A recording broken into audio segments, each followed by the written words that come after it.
On your Wednesday episode of Locked On Raptors, what if Team Canada were just the Toronto Raptors? That and many more listener questions from you, the sickos in the Locked On Raptors Discord, coming up on today's show. Thanks for hanging.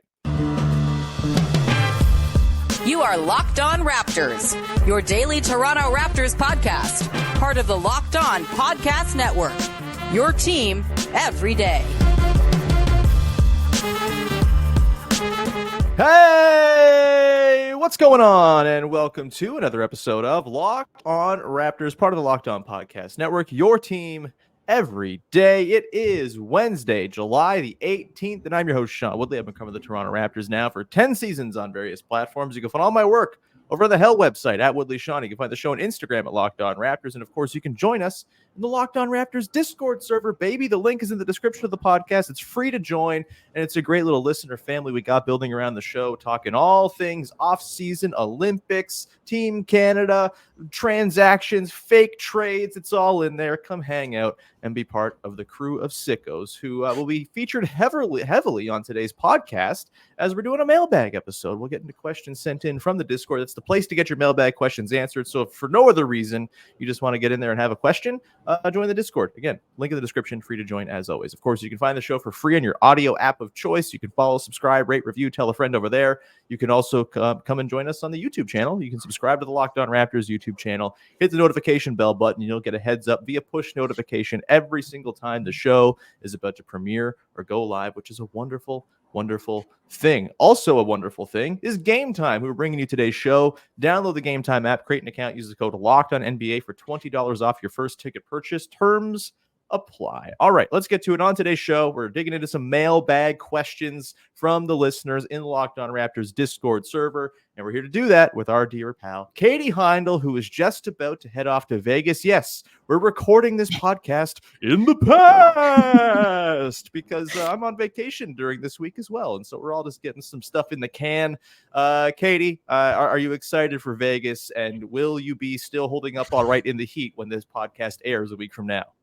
I don't know. That's going to be a long time with still a long time in front of me.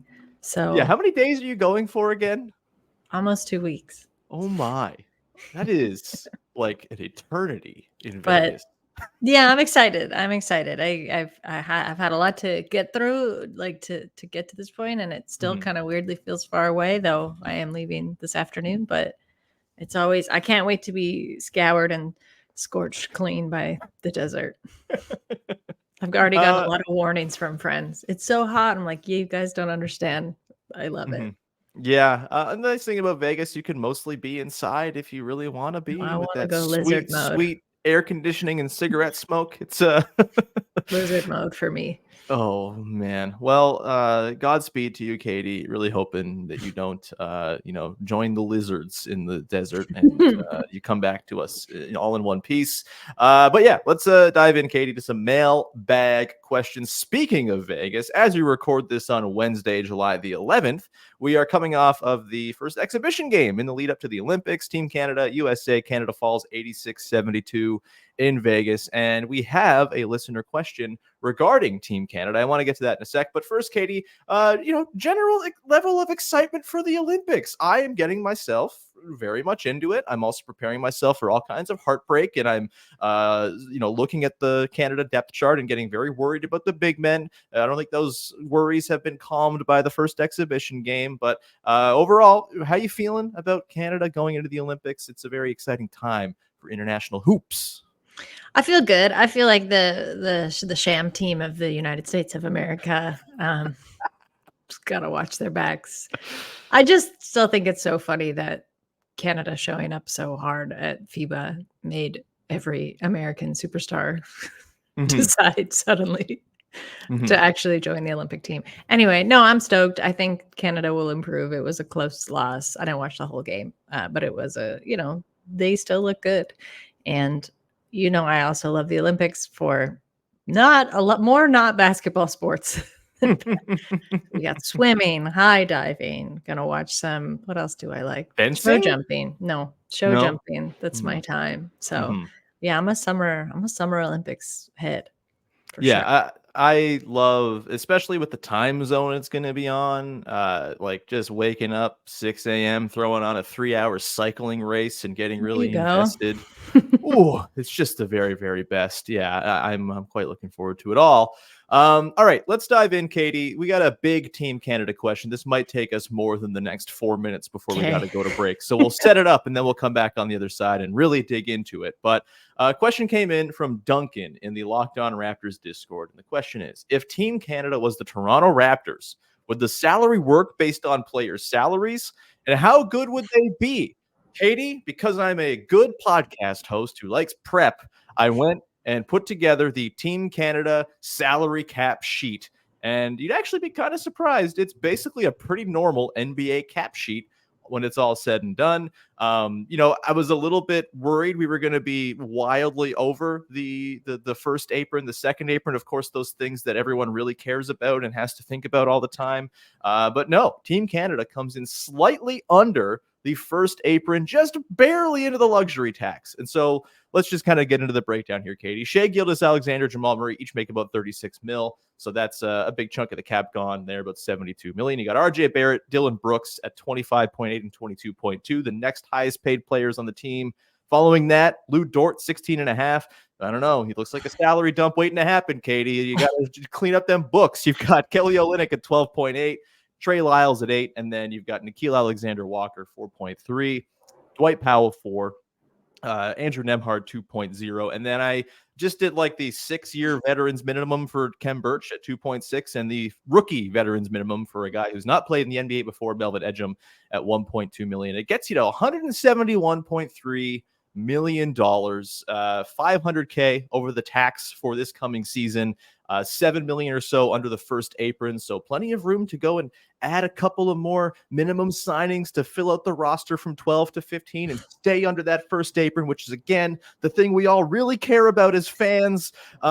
Katie, what do you think of the way Team Canada has gone about building this very clean cap sheet where they have about as much money committed next season to players as the Atlanta Hawks?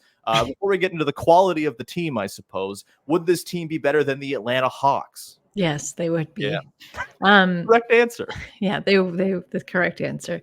I mean, we talked about this before we started recording, but I think Team Canada is like some of the appeal to me is they're just a very regular basketball team. You know, It isn't just like, cool, we got all our juggernauts together. Some of that is just who's available and who wants to play, and who's out there for Canada. But I actually think that's a pretty cool thing, that this could translate so directly in this fictional exercise to an NBA team. Yeah, that's you've got your well-built, your pragmatic front office building this sensible team that makes sense under the salary cap. Meanwhile, is Matt Ishbia the owner of Team USA or something? They're just like wildly over the tax, very irresponsible, can't make trades, first round picks frozen, not to mention the disease of more of having all those superstars playing together. Yeah, they're screwed. Good luck. Congrats on your exhibition win, USA. You're toast when the games get real, when we get to Paris in a few weeks' time. Katie, we're going to come back on the other side and examine just how good this team would be within the context of the NBA at large. We got some more mailbag questions to get to as well. We will do all that coming up in just 1 second.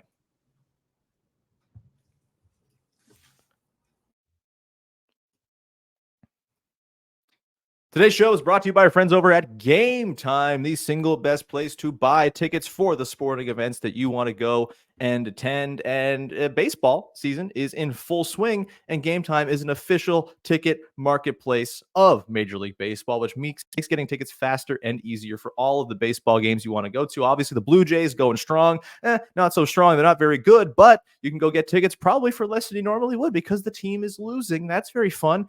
George Springer's hitting homers all over the place. Vladimir Guerrero Jr. is very good. Extend him, keep him around forever. Get rid of the rest of the team. I don't care. But if you want to go and watch Blue Jays baseball, you can buy yourself some tickets with Game Time. You get views from your seat. Of course, the seating arrangement's been kind of changed around there in Toronto. You can get a look at where the new seat views and sight lines are going to be and pick your seats. I just recently bought tickets for a Blue Jays game on Game Time. It was a great experience, and I saved some money because of the last-minute deals, the flash deals, the zone deals, and the all-in pricing, which does not surprise you with fees at checkout.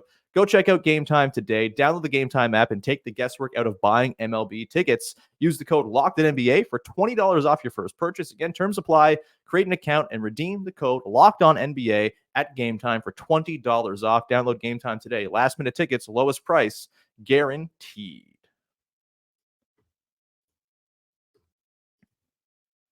Back at it here with Katie Heindl talking Team Canada, taking listener questions. It's all very fun stuff. Just a reminder, you can go and make your second listen of the day. Locked On Leafs, the Buds did some stuff in the offseason. I'm not super happy about a lot of it, but people seem to like it. So you can go listen to Locked On Leafs as Mike and Dave every single day breaking down all of the offseason moving and shaking for your very disappointing perennial, the Team England of the NHL, Toronto Maple Leafs. Go check him out over wherever you get your podcasts. It's all free on YouTube and the audio side of things. All right, Katie, let's get into the sort of the meat of this question about Team Canada and where they would stack up in the NBA. If you just replace the Toronto Raptors roster, assume you keep Kelly Olynyk and RJ Barrett, and you're shipping everybody else out to line up Team Canada with a 12-man roster. I guess we got to find 3 more dudes to toss in there, but we can worry about that.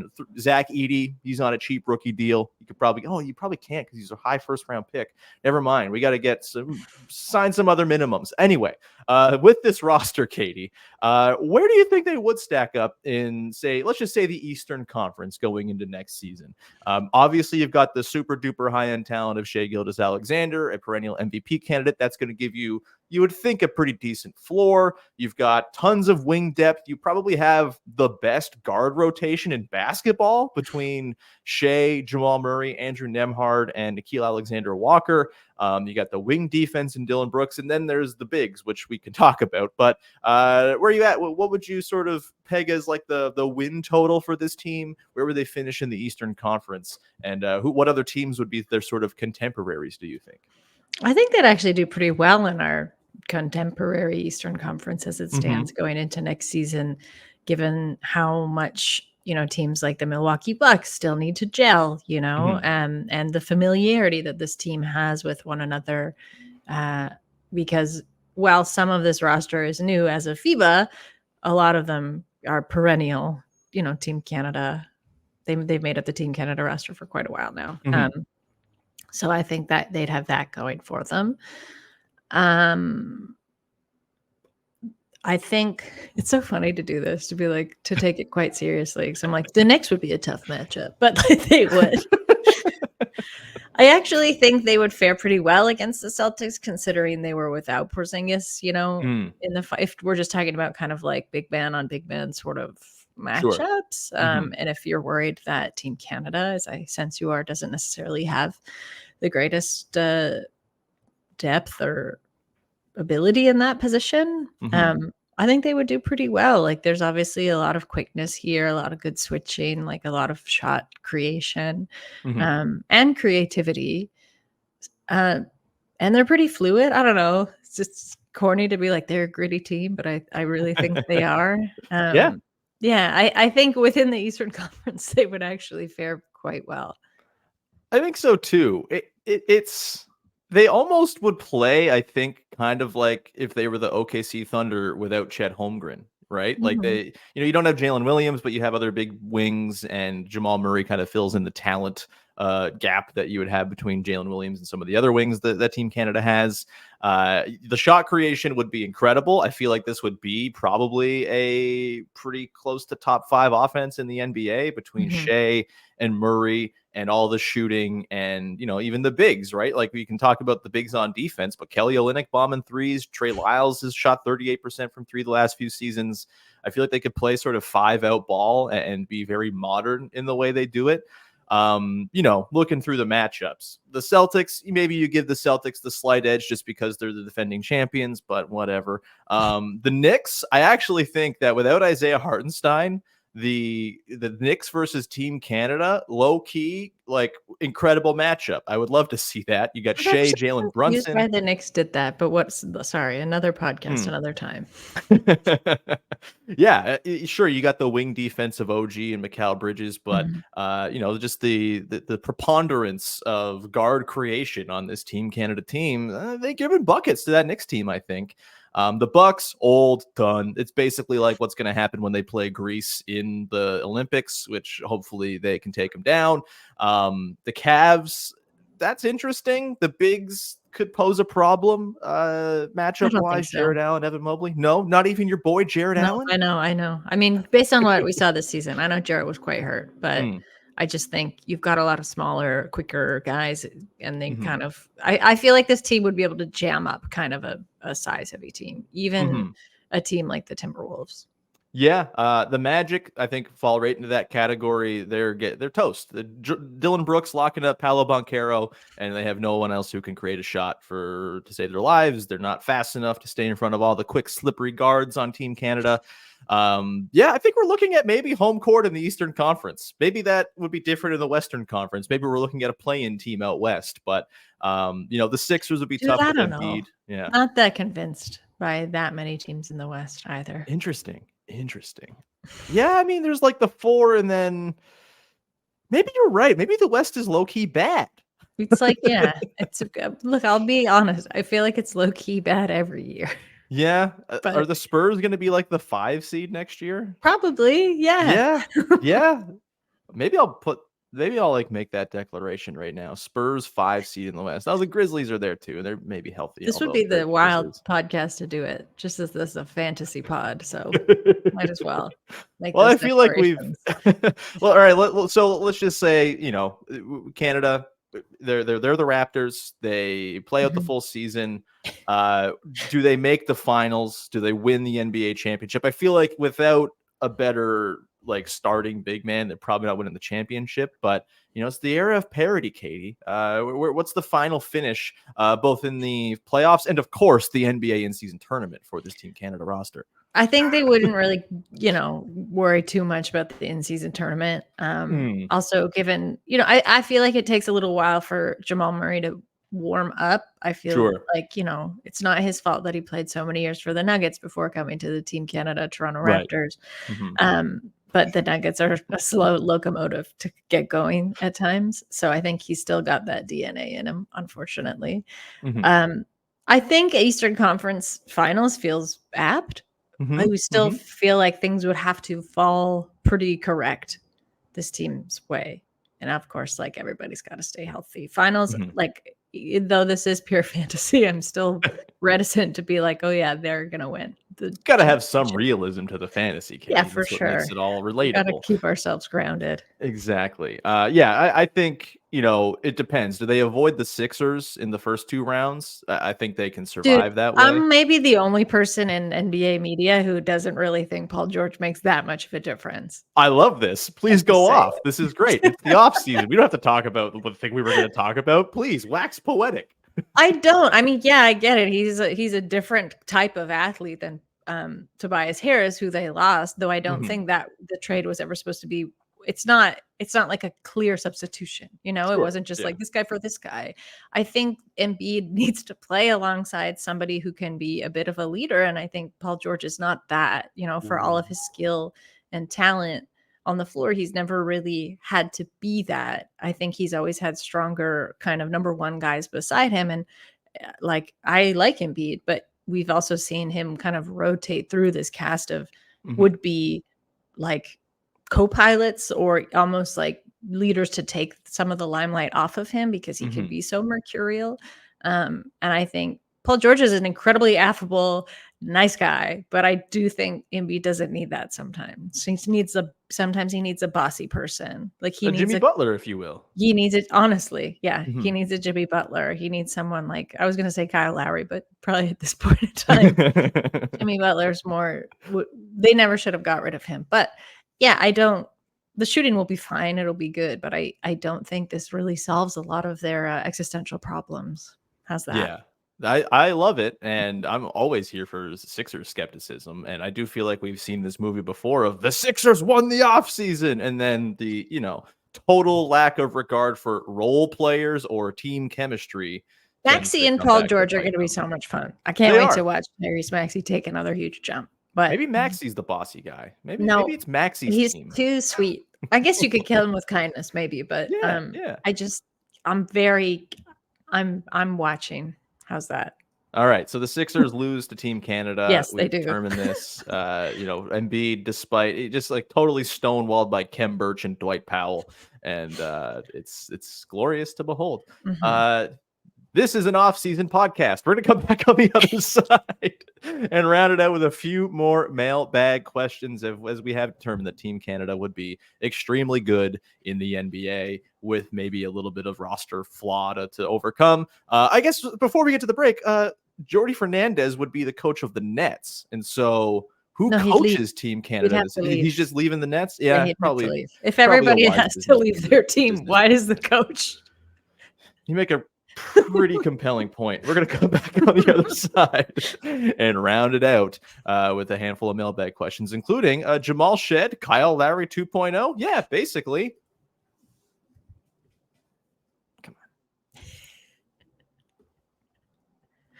Back at it here, rounding it out with Katie Heindl as we have a few more mailbag questions to get to. Just a reminder, I promoted Locked On Leafs earlier. Go check out Locked On Blue Jays. It's a wonderful show as well, covering everyone's favorite miserable losers that are the Toronto Blue Jays. But if you're looking for friends to help you cope with how miserable this season has in fact been, Locked On Blue Jays are the friends for you. Go check it out wherever you get your podcasts. All right. A few more mailbag questions here, Katie. We'll rattle through them as much as we can. We'll get to the Jamal Shead, Kyle Lowry one in a second, but I want to keep it on the Canadian content for a moment. As Big Mike asks, all these Raptors rumors, and one that's been kind of pushed under the rug is Chris Boucher. Do you think he'll be traded by the deadline? And if so, is he desirable to other teams or kept around as another vet? Katie, I think Chris Boucher is an interesting guy to talk about because he had like that fleeting moment before he got hurt in the back part of the season where it looked like, oh, there might be something here with that Kelly Olynyk, Chris Boucher front court. That there's clearly a need for a guy of his size. He offensive rebounds like a maniac, which is a thing Darko Rajakovic has spoken a lot about valuing.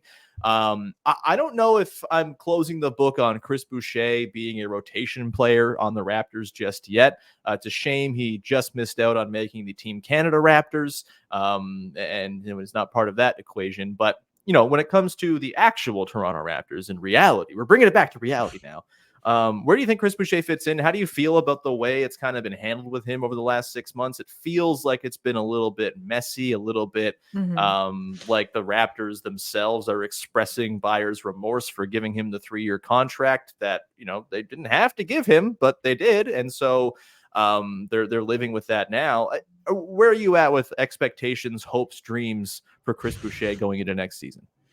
I certainly don't want this to turn into kind of a JV 2.0 where I feel like with Valanciunas, they kind of treated him as they can. They kicked down the road, whether it was through free agency or off seasons. And I don't know, that always sort of sat wrong with me because to me, it's kind of, I get you don't, and especially the Raptors, they can be reticent to make some decisions. But I think out of respect for someone who's been with your franchise for so long and has played, up through 905 to your parent team and has been part of like your championship and it's so many iterations at this point, like you can't just treat him as someone who you're going to maybe dangle in front of a team. I know that this is how teams work, but still, I feel he deserves more. And, to your point, I think he does have a value, certainly, if they were to trade him to another team. I can think of, a few younger teams that could do really well with the Chris Boucher coming off the bench or just around in a locker room. I think that would also do well for Chris Boucher. Sometimes it's good for players to get out of the ecosystems, they're used to, that they've maybe gotten just as far as they can in. Sure. All that said, I think there's value to hanging on to him. He did play well this past season before he got injured. I'm always here for the Chris Boucher frenetic flourishes that he can bring to games. He's a really interesting, destabilizing force.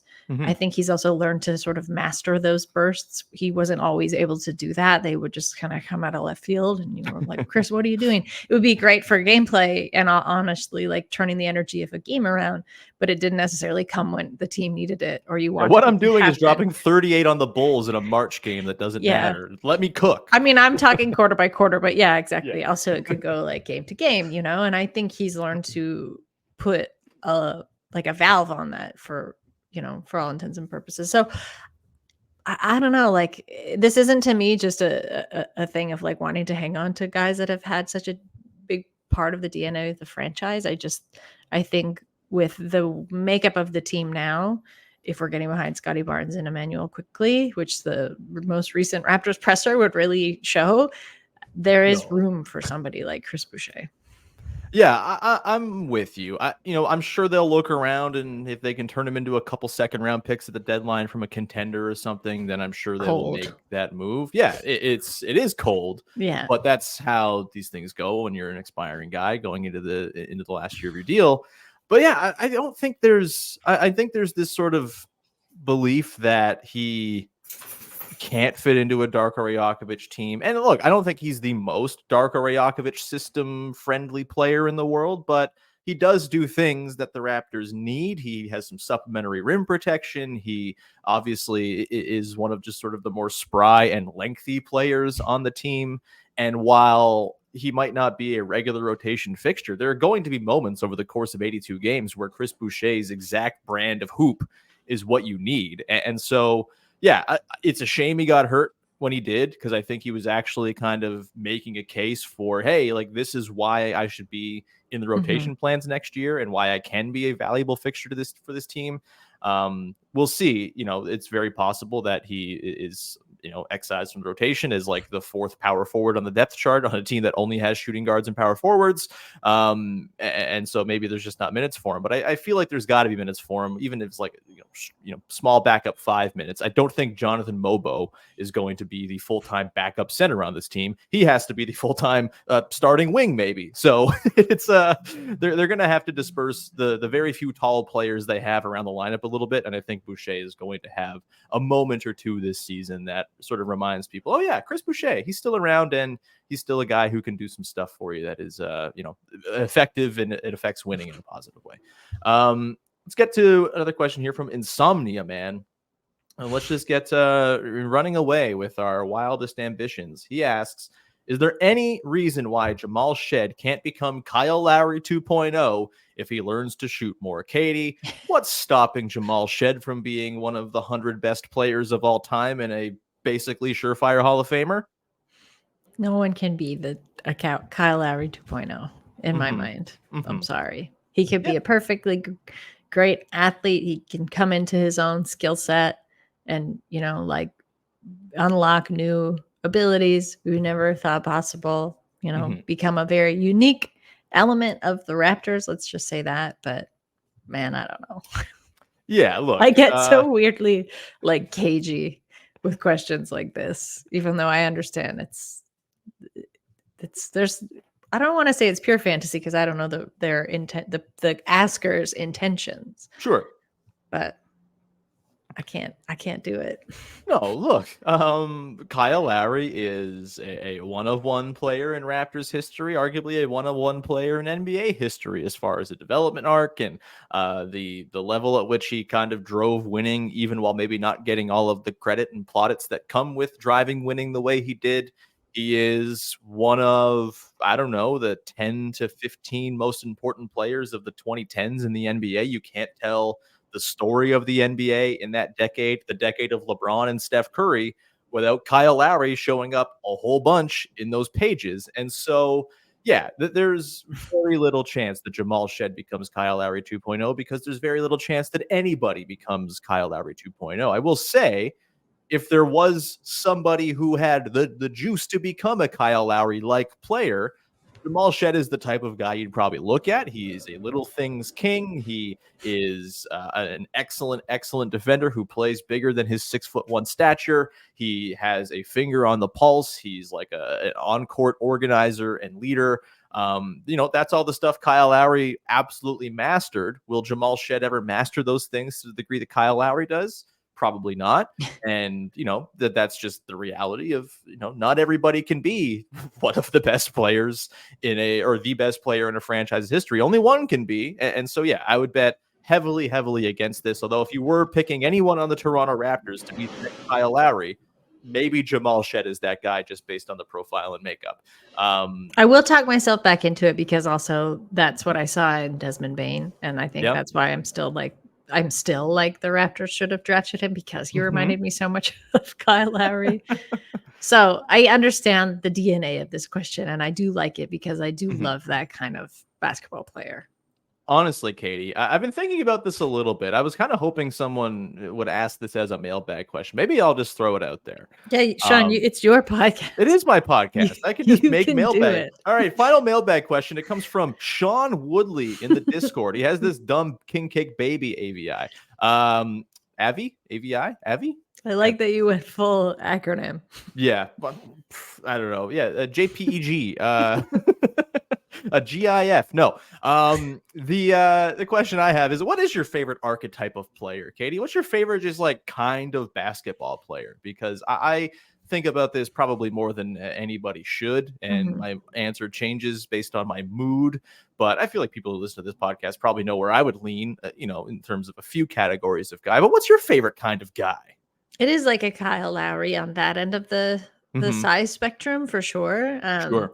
Like a small, very tenacious guard, very bossy, good court vision in terms of like almost seer like being able to see moves like 4 or 5 ahead of everybody else, be in a pass, getting visible reactions out of your opponents. I really like that. I love the ability of any athlete's ability to kind of get under their opponent's skin. And I would say on the other end of the spectrum, it's probably a Bam Adebayo style stretch big player, like offensive hub big man type. Yeah, but like very intelligent. I think on the floor with the capability to do a lot more and to take on more responsibility. Super athletic, really bouncy, obviously very flashy. I love a dunk, so I think the ability to do that is pretty sweet. So I guess I've got 2 types. I guess I don't, if I was building a team, I would just forget all about the wing players at all. Yeah. I'm with you there. You need to have like one sort of high flying shooting guard type. That's sort of like, that's my Terrence Ross affliction. I forget them too. That's that's not just generally not my favorite kind of player, but if he dunks real good, then he's in my good graces. The sort of cerebral table setting on floor general type point guards. Always love them. Kyle Lowry, Chris Paul, 2 of my all time favorites. I love a big man who throws cool passes. That's really, really high up. Bam Adebayo is a great example. Marc Gasol, one of my all-time favorites for that very reason. I sure love Nikola Jokic a whole lot. And I think I really like a playmaking 4 type guy. This is why I love Pascal Siakam. All of the Draymond Greenness about Draymond Green aside, I love the basketball player Draymond Green about as much as I've ever loved a basketball player. Playmaking 4 who can kind of, affect the game from all kinds of different angles. It's kind of the dream for Scotty Barnes a little bit, and why I quite like watching him play too. But yeah, that's I think a pretty good place to leave this one off, Katie. We just did a middle of July podcast. Yeah, we did. And I have one more shout out. I want to shout out avid listener Jonathan. Goes to my gym. Came up to me and said, Sean, he listens so much. This is like a religious experience for him. And I was like, you have the patience of a saint to listen to Sean every day. But seriously, he's like one of your biggest fans. Wow. Shout out, Jonathan. Thank you very much for listening. I don't go to the gym, so you won't find me at the gym. Maybe at a pickup run near you. But yeah, Jonathan, you're the best. Thank you so much. That's very, very kind. And I'm sorry for all of the hours you've had to endure listening to this voice. Katie, anything you want to promote for the good people out there? No, just put your prayers up for me in the desert. Yes. I want to promote hydration for Katie. This is what I'm promoting. Everyone go and send Katie money for water. It costs like $14 on the strip. So we got to make sure Katie's drinking them fluids. All right. We will leave it there, and we'll be back again on Thursday with a episode from the past. Again, most likely. I'm still sorting out what the podcast is going to look like during the week I'm away. We're going to get there. But yeah, thank you so much for tuning in and for rocking with the show, and enjoy Summer League, enjoy the lead up to the Olympics and all that stuff. And thank you, as always, for sending in your listener questions. Follow, subscribe, rate, review. Go and check out Locked On Sports Today 24/7, our all-day streaming channel, which breaks down all of the biggest stories in sports from the national and local angles. And it's running all day long. You can just have it on as white noise in the background. Put it on instead of, having your work Teams open or something like that. That's also a good thing to do as well. We'll leave it there. Well, thanks so much. We'll talk to you again very soon. Thanks for hanging. Bye-bye. Damn it.